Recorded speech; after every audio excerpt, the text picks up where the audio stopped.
Welcome back to TaraChessAcademy. Today we're going to do puzzles about a fork. So here's the first puzzle. What is the best move for white?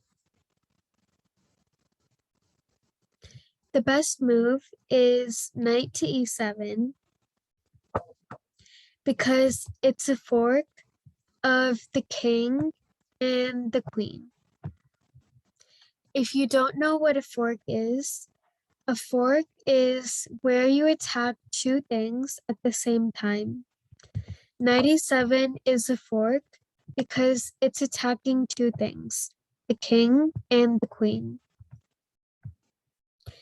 This is the next puzzle about a fork where it's white to play. There's no fork available yet, but you have to find a way to create one.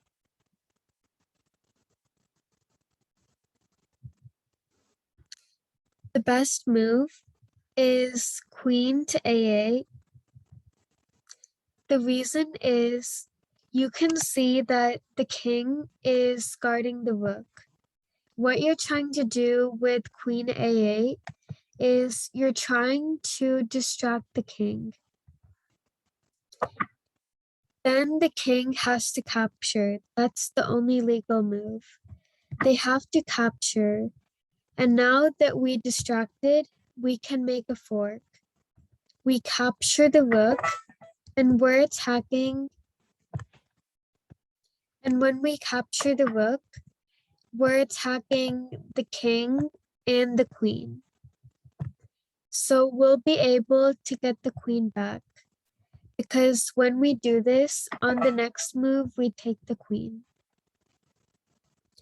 This is the next puzzle. How can white make a fork?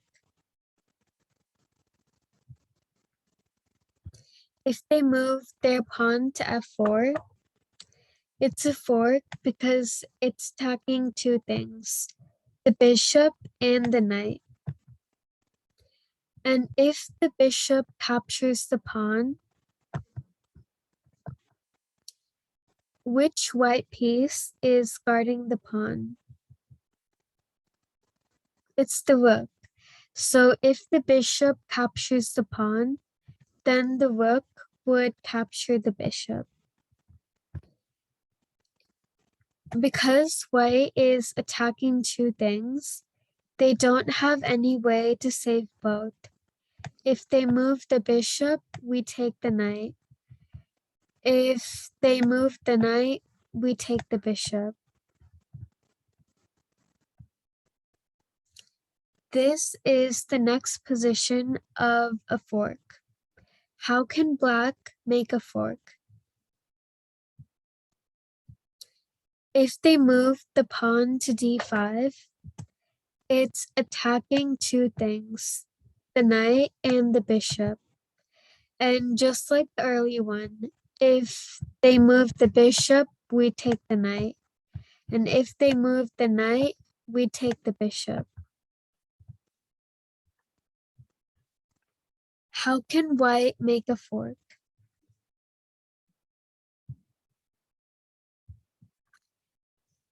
You can notice that the king and the bishop are on the same rank. So if you move your rook to d6, it's the right move because it's attacking the king and the bishop. One main thing about the fork is noticing pieces that are undefended. If you notice the bishop is undefended, you would try to find ways to win it, and not just attacking by a1. The better thing is d6 because it's giving a check. And forks are even stronger if they include a check because the king is in danger. They have to get out of danger and then we capture the bishop. They don't have time to protect because the king's in danger. They have to get out of check. This is the next position. How can white make a fork? If they move the bishop to c5. It's a fork because it's attacking the king and the rook. The king moves and we capture the rook. Another main theme about forks is noticing pieces that are on the same diagonal or file. So in the last one, you notice things that are on the same rank. So noticing patterns can make it easier. This is white to play. How can white make a fork?